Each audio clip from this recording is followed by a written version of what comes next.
Welcome to the Talent Disconnect. I'm Whitney Han. I'm really just here for comic relief.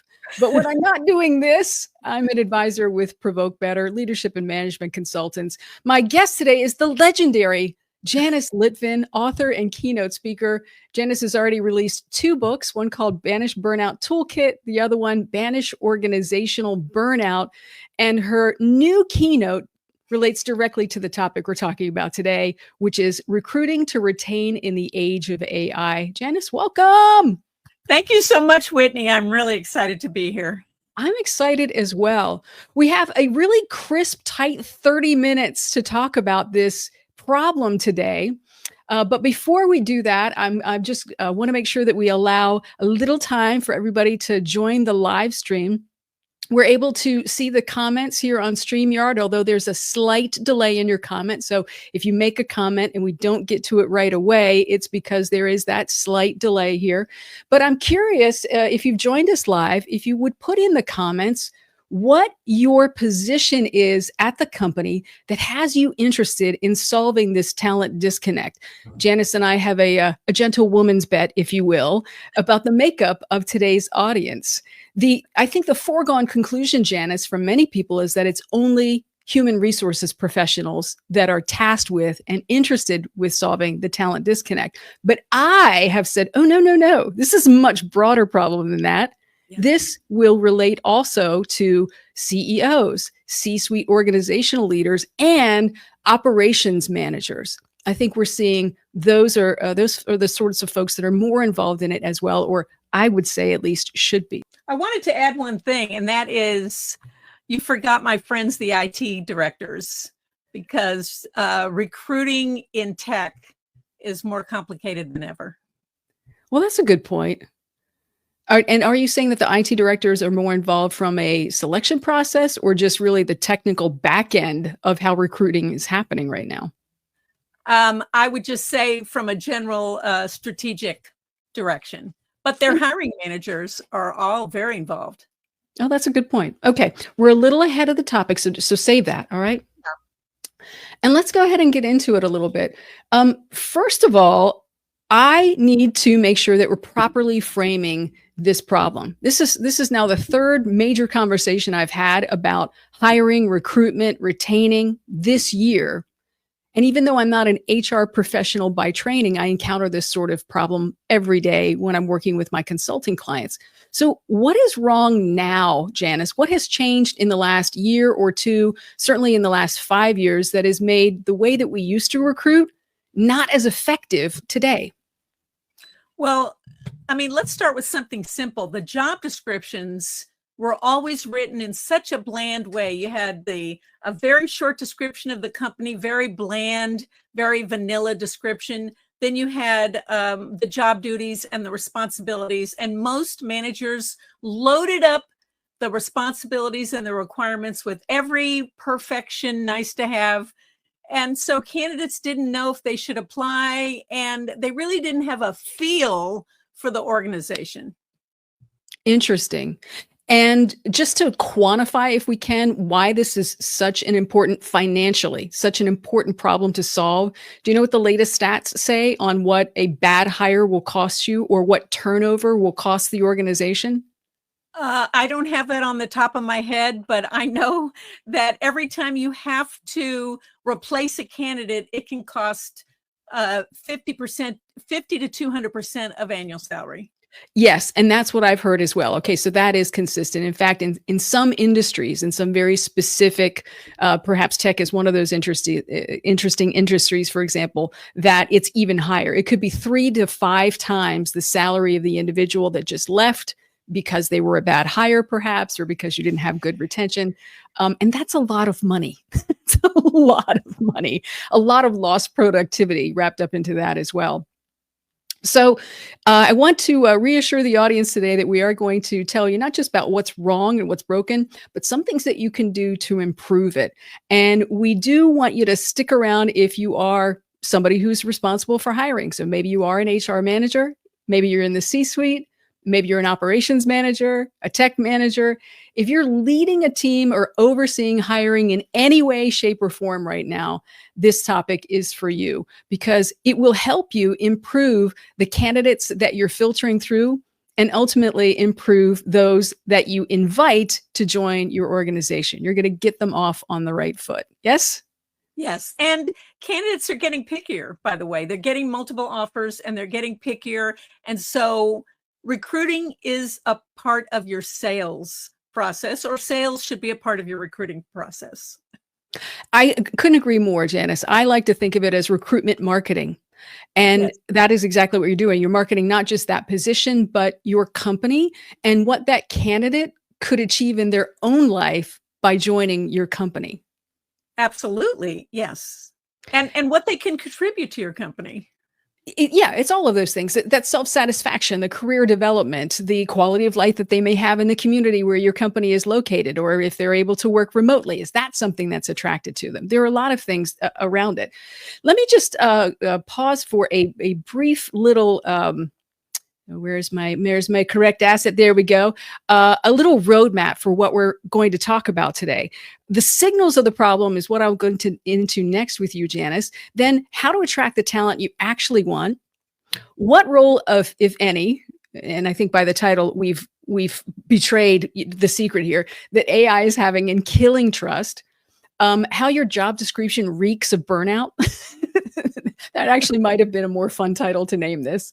What your process says about your values. And finally, really what great hiring practices look like in 2025. So that's the roadmap for today. And let's get into it.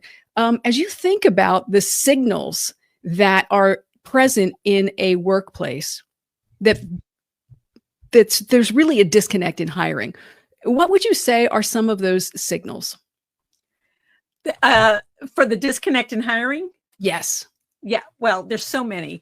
When a candidate, I was just a few months ago coaching an AI engineer, recent graduate from Carnegie Mellon University, one of the top schools.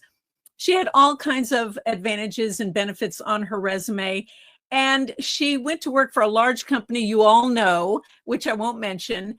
And she never talked to a human being till the actual day of the interview. It was all AI driven. And I understand for the company's point of view, if they're processing a lot of candidates, I understand the financial benefits of using AI, but you're turning off the candidates if a human never picks up the phone to talk to the candidate, whether it's for the logistics or pre-interviewing or whatever you want to call it. It's a huge turnoff.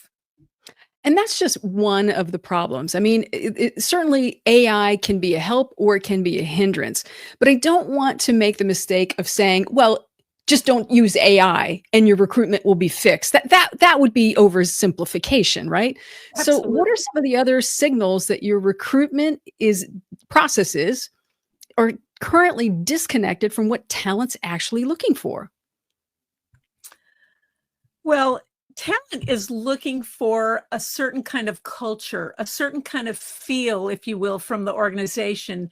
And if you're using pure AI, you're getting pure technical. You're just looking at the pure technical. But candidates are looking for culture. They're looking for purpose. They're looking for a company with a heart that has a semblance of well-being built into their culture. And we're still not seeing any of that in the recruitment process. Okay. Welcome, Sam. Thank you for joining us from Missouri. Appreciate that.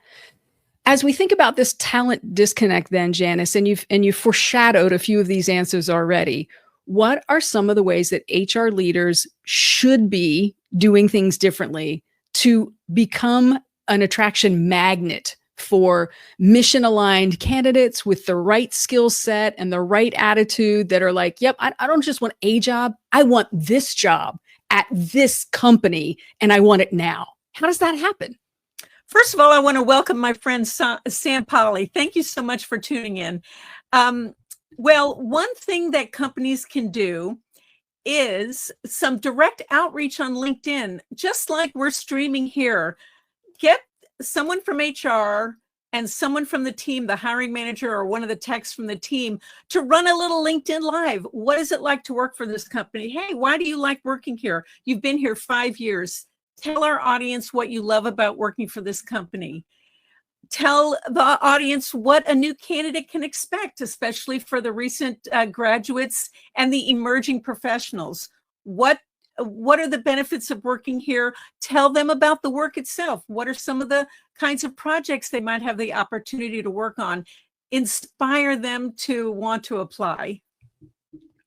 Absolutely. I think a lot of when I think of this as recruitment marketing, any great marketing message for a product focuses on telling the user what this product will do for them, how it will make their life better.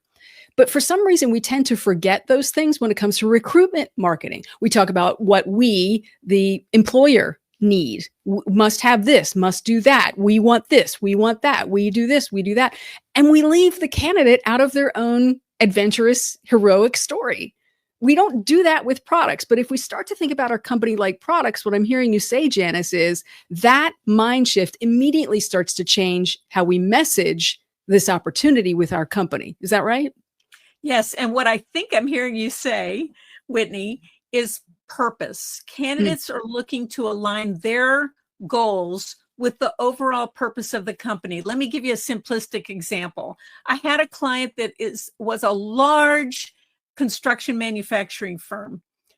In their marketing, they very smartly communicated that they're not just building hospitals with the steel and the mortar and the bricks and all that. They're saving lives with all the technology they're putting into their hospital. So join us in saving lives for our hospital clients. That's a way to connect purpose. That is incredibly important and a great example of how you can change the message to make the candidate the hero of their own story and connect them with something that makes them feel like they do have purpose and are able to contribute to something that's really meaningful. I mean, we so often spend more time at work than we do with our loved ones. We make some of the friends that we keep for our life at work. Sometimes we might meet our romantic partner at work. You know, there are reasons to get this right beyond what you see show up in the direct deposit paycheck every 2 weeks, correct? And I want, and I want to add that you're talking, you mentioned the word story a few times, and I really want to talk about that a little bit. A company has a story. It's not just a building, and it's not just a bunch of robots sitting at desks, although sadly I see that that's going to come more and more. But the point is, a company has a heart, hopefully, and has a story. The employees have a story. The company has a million, depending on number of employees, stories about how employees have thrived, how the employer is taking care of their employees. For example, when an employee has a very sick relative, is someone from the company sending flowers? Are they saying, would you like to take some time off so you can support that poor Uncle Bill who had to move into your house? What is the company doing to show their heart and their love for their employees? Because really, all we need is love. You should be a songwriter. Quick check-in with the discussion flow for today for those of us just joining the live stream. We're talking about the talent disconnect. Excuse me. And Janice and I have covered the first two in rapid succession already today, the signals that there is a disconnect and some real life advice for how to start to attract the talent you actually want. Now, here comes a bit of the boogeyman, the role, Janice, of HI in really killing the hiring buzz for so many people by killing some trust. Now, this is not the only deal breaker when it comes to a disruption of trust. But I think AI has made it worse for many companies who are using it poorly. How are you seeing it show up? Well, actually, I did a little background research and I had met someone at a Rutgers event. I was a coach for some Rutgers MBS students, but that's another story. Name drop much? Okay, go ahead. I love Rutgers. I love my school, University of Texas at Austin. Hook 'em horns for all of you Longhorns out there.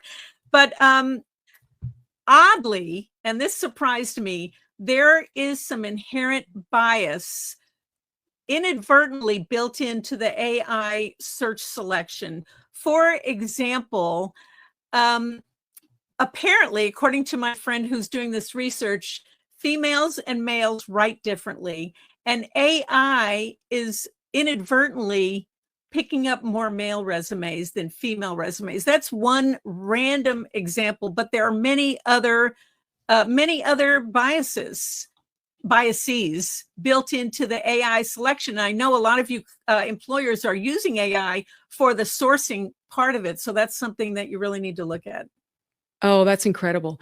I did a webinar earlier this year on specifically using HI, not just for recruitment, but also to help expedite onboarding and retention and really set people up for success for their first, from job ad to year one sort of thing. So that information is available. You can watch the replay, get some free downloads with starter prompts for free at provokebetter.com/HR roundtable.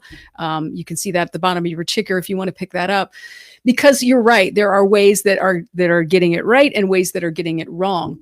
When you are talking about burnout and you are talking about the AI plus HI conversation, which we're hearing a lot more of, AI, artificial intelligence, plus HI, human intelligence, how do you keep the human in the equation? Well, it's funny. While I was preparing for our LinkedIn Live today, and I know we're streaming on other platforms, I had a little bit of inspiration and I played with a script for a job description. And so tell me what you think of this. Okay. Exciting startup seeking go-getters who want a fast-paced environment where they have the freedom to wear many hats and the opportunity to work on a variety of interesting projects. You are able to thrive under pressure. You know what? I think your job description smells like burnout. Absolutely. This reveals a culture that normalizes overwork. And by the way, with all the literature and communication in the world these days about burnout and not overworking and overwhelming your employees, I see it.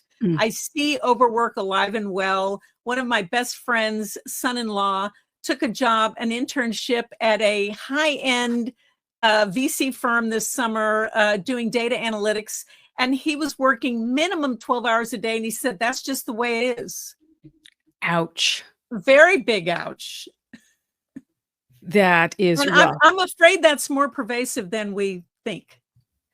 So in the job description example that you read, the keywords for me that triggered burnout in my brain were things like high-paced environment. Yeah. Work on a variety of tasks. Yeah. I think we're unintentionally signaling these things in our language. Now, to be fair, if that really is the expectation of this work environment, if it's a startup, for example, those are notoriously pressure cookers. They just are.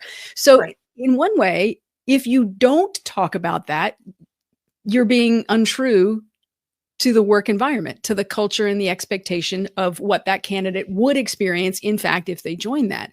But in other cases, we're using these keywords that don't accurately reflect what it's like to work at our company. So do you have a way that you can make sure that you're not unintentionally letting language signal things that aren't true for your company? Wow, that's such a good question. First of all, one idea I have just listening to you is have some individual contributor people in a traditionally high pressure department pre-screen your job descriptions. Yeah. Putting themselves in the shoes of the candidates. And by the way, for candidates, remember that you are interviewing the company as well as the company is interviewing you. And it's upon you, it's your burden to ask the questions about what is the culture like? Can I talk to some of the other people that would be on the team that I would work for? I want to get to know what it's like to work at this company and what the culture is. I think that's a great way to do it. To that, I would add, if you are somebody who's in charge of hiring at your company and you're not periodically checking to see what other employees have said about your company on sites like Glassdoor, do that. You need to know.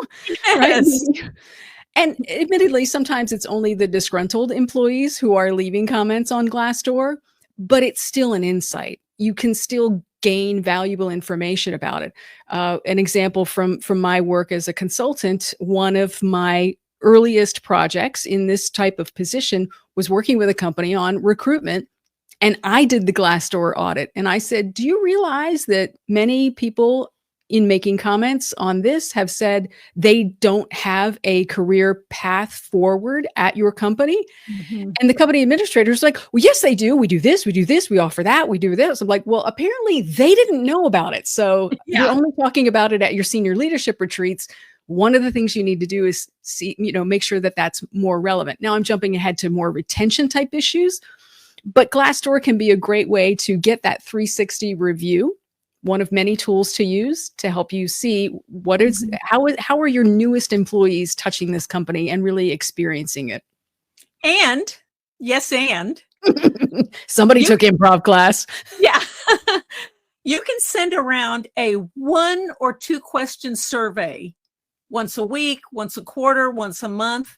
Ask your employees what it's like to work here. I love working here. I kind of like working here. I'm looking for another job, and make it anonymous just so you can track the numbers. I hate it here. My boss is a terrible non-communicator.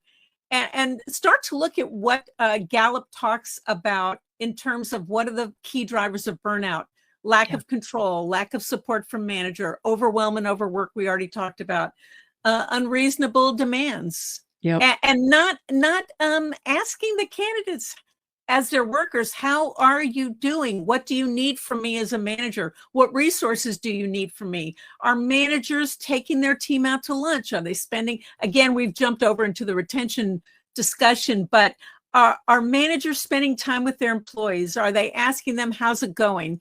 I once had the world's best boss. I call him the world's best boss. His name is Frank. I'm still friends with him to this day. We got together. Well, first of all, we spoke every day because we had a very tight team, but we also went out to lunch as a small group. We knew he had our back in every single way at work. It's so important too. Time and time again, the research says employees don't quit bad jobs so much as they quit bad managers. Right. And then if you drill down into, well, how do employees know if you're a bad manager or not? So much of it comes down to that interaction and that communication and feeling like the employee is listened to by their manager, even if their manager disagrees. I know that my best relationships with my employees when I'm the senior leader have been with employees who are not, in fact, yes men or, but those who provide loyal opposition, as we like to call it, that give me good ideas, that give me professional challenges. And that's when we get the best work done. And that, to get back to the talent disconnect, that is what I think people are looking for. I want to do my best work in this company, in this environment, with this team, including the manager. That's what makes somebody stick. Okay. You know what this is? That's the 5-minute whistle. That's the 5-minute whistle. So let's just go ahead and bring it home to what great recruiting should look like in 2025. You've given a few tips along the way, including making sure that from the moment you put a job ad out, that it is reflective of the position, that it demonstrates to the candidate how they can be successful at their company, whether that's professional growth or personal lifestyle or something else that they're looking for in addition to compensation that's reasonable for the marketplace.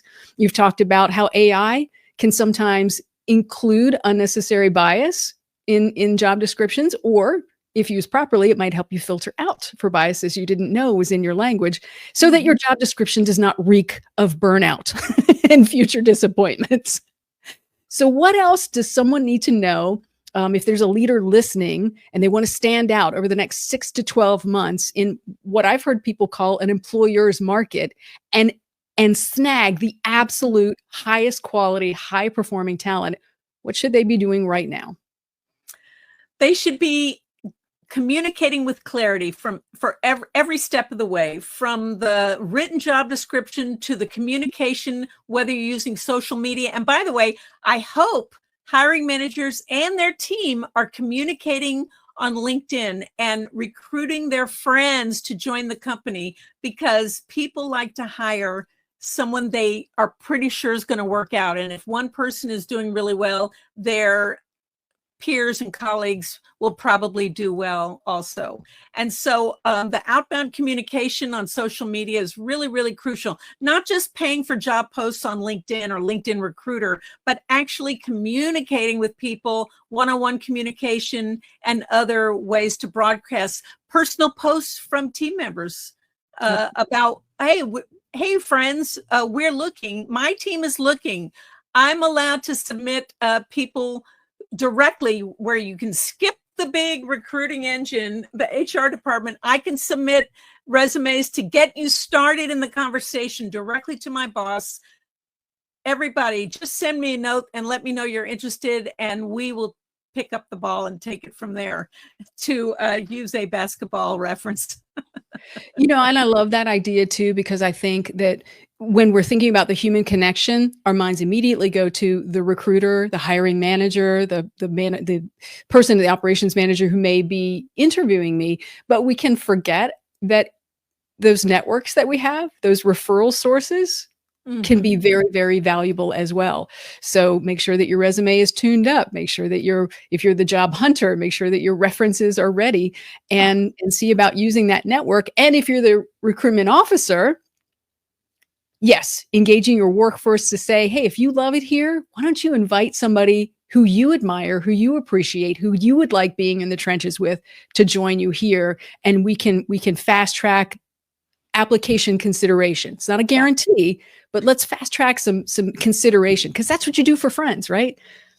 Yes, and I love your phrase. Let's fast track the process. Don't make them, I've over the years, I've heard a million times from my 20-year career as a recruiter, I've heard a million times where people say, well, I submitted my information. I even wrote a cover letter, and I never heard from anybody. That is unconscionable. And if that is still happening, you need to clean up your process. In the very least, your ATS, your applicant tracking system, or whatever you're using, should shoot out an email or text, because the Gen Zs like texting, as you probably know, and let them know, we've received your paperwork. We will be in touch.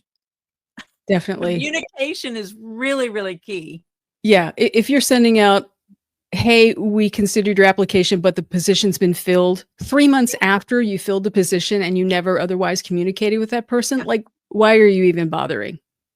Nobody's happy with that. Yeah, and be clear about what your true expectations are. And during the interview process, be really clear about how it's going. And I can't stress this enough. Make sure your hiring managers know how to interview.